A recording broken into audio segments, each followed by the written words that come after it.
Lula livre, Lula livre, agora é realidade. Só falta a assinatura de um juiz. Até o Sérgio Moro já admitiu a derrota.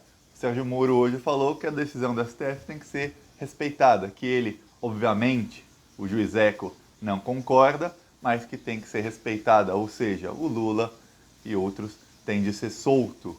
E tá tudo nas mãos de um juiz.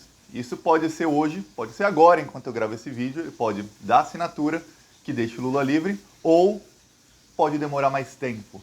Mas primeiro, se você sempre foi Lula livre, se inscreve no canal, aqui a gente lutou pelo Lula livre muitas e muitas e muitas vezes, todos os dias aqui a gente faz oposição a esse governo fascista, a gente lutou por Lula livre para que a justiça seja feita. A justiça ainda não foi feita. Por quê? O STF ontem fez valer a Constituição. A Constituição diz que a prisão uma pessoa só pode ser considerada culpada após o trânsito em julgado, ou seja, após não ter mais recursos. Mas a justiça vai ser feita quando declararem a suspeição do Moro. Veja bem, não confunda suspeição com suspensão. Suspeição quer dizer que o Moro é suspeito para julgar o Lula. Por quê? Porque o Moro é inimigo público do Lula. Então você não pode ser julgado por um inimigo. E porque o Moro, assim como os procuradores, que também são suspeitos, aí é outro habeas corpus que o Lula pode entrar, eles não têm condição nenhuma de julgar o Lula, porque o Moro cometeu vários crimes junto com eles.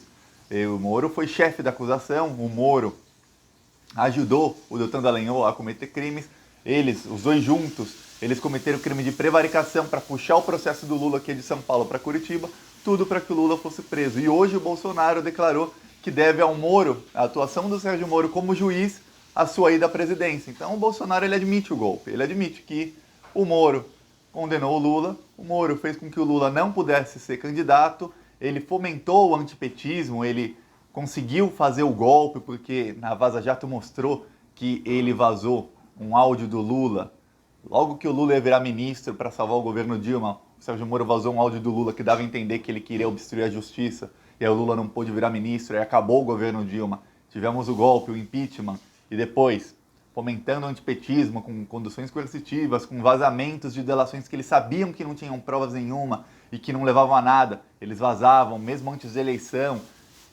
O antipetismo foi crescendo, o Bolsonaro apareceu como um outsider, uma pessoa de fora da política, apesar dele ser um político, ser deputado por 28 anos, ele conseguiu essa imagem do antipolítico, e aí, no antipetismo criado pela Globo e pelo Moro, o Bolsonaro conseguiu chegar ao poder, mas também graças e unicamente porque o Lula não foi candidato, porque todo mundo sabe, todas as pesquisas indicavam que o Lula ganharia no primeiro turno de qualquer um, não só do Bolsonaro, mas qualquer um que tentasse ser candidato, inclusive o Sérgio Moro perderia do Lula, porque o Lula ganharia no primeiro turno. Mais do que isso, o Bolsonaro só ganhou porque o Luiz Fux, em Fux We Trust, palavras do Sérgio Moro, o Luiz Fux não deixou o Lula aparecer na campanha do Haddad, não deixou o Lula dar entrevista, censurou a entrevista do Lula, não deixou o Haddad nem sequer usar fotos do Lula na campanha. Então, aí, sem o apoio do Lula, que era o candidato mais popular, o Haddad não tinha condição de ganhar do Bolsonaro, e todas as pesquisas mostravam isso,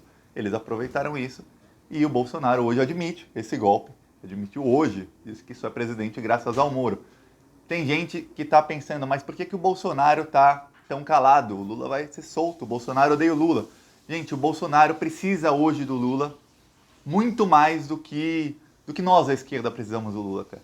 Por quê? Porque o Bolsonaro está numa péssima situação. As pesquisas de opinião mostram que 25, 27% dos brasileiros aprovam o Bolsonaro e 40, 45% desaprovam. Então a aprovação dele está chegando ao dobro da aprovação. Tem muita gente indecisa, mas os indecisos tendem a desaprovar, porque os que estão indecisos são gente que aprovavam o Bolsonaro e agora estão indecisos, eles estão migrando para o outro lado. Pouco a pouco o povo vai percebendo a cagada que fez. Pois bem, com o Lula, o Bolsonaro pode usar esse antipetismo, esse antilulismo, para conseguir ganhar alguma popularidade de volta, porque a coisa tá feia para ele, a gente sabe que tá feia. Só que o Lula também organiza boa parte da esquerda, o Lula vai rodar o Brasil e o Lula vai organizar uma grande oposição ao Bolsonaro. O Brasil tende a se polarizar mais, vai ter o lado do Lula e o lado do Bolsonaro. E, claro, no centro vai ter muita gente tentando ser a via alternativa. Só que eu não acredito, e qualquer analista, ninguém acredita que quem tente ser a linha alternativa consiga ganhar do Lula. É muito, mas muito difícil, porque o Lula é mais popular. Ainda mais o Lula agora solto. O Lula ganharia a eleição mesmo preso. Agora imagine ele solto, ele falando. Se o Lula souber usar a comunicação, aí é um problema do PT. Eu falo que sempre. O PT não sabe se comunicar nas redes sociais, não sabe se comunicar na internet. O PT não sabe. O PT é extremamente amador, dá pena de ver o PT se comunicando. Se o Lula conseguir melhorar isso um pouquinho e usar as redes sociais para se comunicar com o povo, com quase todos os brasileiros têm celular hoje em dia, o Lula consegue usar o Bolsonaro para recuperar parte dos antipetistas ou das pessoas que não são antipetistas, mas não votariam no Lula, para trazerem para a esquerda, trazer essas pessoas para a esquerda. O Lula consegue fazer isso porque o Lula tem desenvoltura para isso e o Lula é oposição, então ele está numa situação muito, mas muito confortável. Por quê? Quem está lá com teto de vidro, levando pedrada de todos os lados, todos os dias, é o Bolsonaro. Quando alguém perde o emprego e culpa o desemprego no país, não culpa o Lula, culpa o Bolsonaro. Quando alguém fica na fila de um hospital, não culpa mais o Lula ou a Dilma, como fazia antes. Culpa o Bolsonaro, mesmo o hospital sendo da prefeitura, do governo estadual, sempre culpam o presidente. É o Bolsonaro. Quem cortou da educação, da saúde, quem quer dar 200 bilhões para o banco, para os bancos, é o Bolsonaro, não é o Lula. Então o Lula pode criticar tudo que o Bolsonaro faz de uma posição muito confortável, ainda mais porque o Lula pode mostrar tudo de bom que ele fez. Agora, sobre o Lula ser solto, falta o quê? Assinatura de um juiz chamado Danilo Pereira Júnior. Ele pode dar essa assinatura hoje, ele não tem prazo, ele pode demorar o quanto ele quiser para dar essa assinatura. Claro que se ele demorar muito, vai começar a coisa a ficar feia, porque os advogados do Lula vão começar a recorrer a instâncias superiores e falar, esse juiz aqui está de plena má vontade.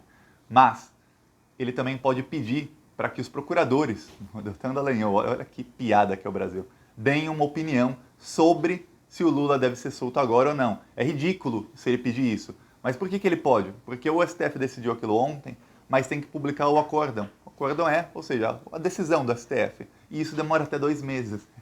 Em pleno 2019, onde você consegue mandar uma mensagem via WhatsApp para alguém do outro lado do mundo, em 1 segundo, um acórdão do Supremo Tribunal Federal demora até 2 meses para ser publicado. Então, oficialmente, não está valendo. Está valendo porque não vai se mudar. Mas, oficialmente, o juiz pode alegar que não está valendo e pode ficar enrolando. Ou pode falar, não, como não está valendo oficialmente, eu posso pedir a opinião dos procuradores. E os procuradores, aí, eles vão ter um prazo de 5 dias úteis para se pronunciar. E aí atrasa a soltura do Lula. Eles podem fazer essas manobras, mas seria ridículo ele pedir a opinião dos procuradores também, porque os procuradores já pediram a soltura do Lula várias vezes. Eles pediram para o Lula progredir de regime, ou seja, eles não querem o Lula preso.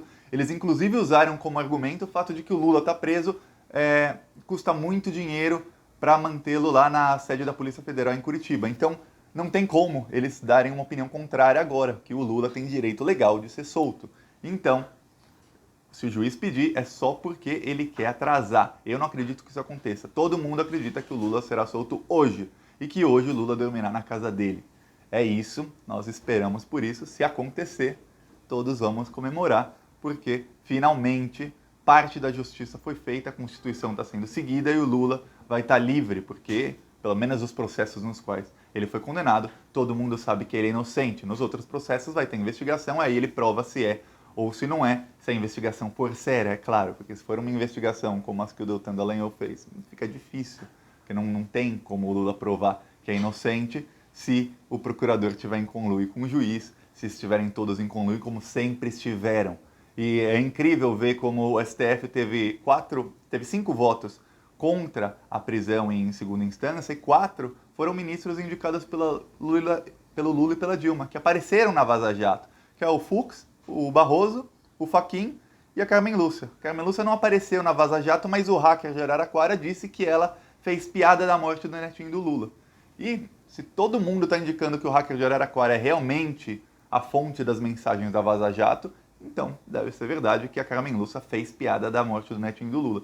Então, para ver, Lula, quando a esquerda voltar, se for você o presidente ou se for outro, fala para ele ou coloque isso na sua cabeça. Faça indicações de gente séria, não de gente que vai trair o trair a pátria e vai fazer esse tipo de coisa como Fux, Barroso, Fachin e Carmen Lúcia. Eu não estou falando para aparelhar o Estado. Veja bem, gente, eu não estou falando que a esquerda tem que aparelhar o Estado quando voltar ao poder, não, igual o Bolsonaro faz. Eu estou falando para indicar gente séria que simplesmente siga a lei. Eles, 4 ministros indicados pelo PT, rasgaram a Constituição só para manter o Lula preso. Se fosse qualquer outro, se o Lula não tivesse nessa equação da segunda instância, a gente sabe que isso não aconteceria e que a prisão em segunda instância nunca ninguém nem discutiria isso, porque a Constituição é clara nisso, o Código de Processo Civil é claro quanto a isso. E quanto a bolsominions que falam, mas quando, graças a essa decisão do STF, mais de 5 mil presos perigosíssimos, bandidos vão ser soltos e não sei o que, o Carlos Bolsonaro falou isso, o Eduardo Bolsonaro falou isso, reclamando e tal. Gente, isso é coisa pra gente burra acreditar. Veja bem, há um negócio no Brasil chamado prisão preventiva. Se alguém representa perigo à sociedade, o juiz decreta a prisão preventiva, a prisão provisória antes até da primeira instância. O juiz pode decretar prisão quando bem entender do réu. E outra coisa, eu não vi o Carlos Bolsonaro, o Eduardo Bolsonaro, o Jair Bolsonaro e esses bolsominions todos esse gado, reclamando quando o Dias Toffoli paralisou mais de 5 mil investigações de lavagem de dinheiro com base em dados do COAF, que são praticamente todas as investigações de facções criminosas, ou seja, PCC, Comando Vermelho e tudo, e de milicianos, de milícias, eram com base em dados do COAF. Eu não vi nenhum bolsominion reclamar. Esse gado só reclama quando eles são orientados a reclamar. Aí eles vão reclamar. Se eles forem orientados a não reclamar, aí eles não reclamam. Por isso que a gente chama de gado. São um rebanho, eles vão onde o pastor Bolsonaro, pastor Olavo de Carvalho, manda. E como gado não tem cérebro muito grande e não pensa, eles vão sem pensar. É isso, gente. Agora vamos esperar a decisão do juiz, a assinatura dele, com a caneta dele Bic ou qualquer que seja, para soltar o Lula e o Lula ir para casa finalmente. Falou.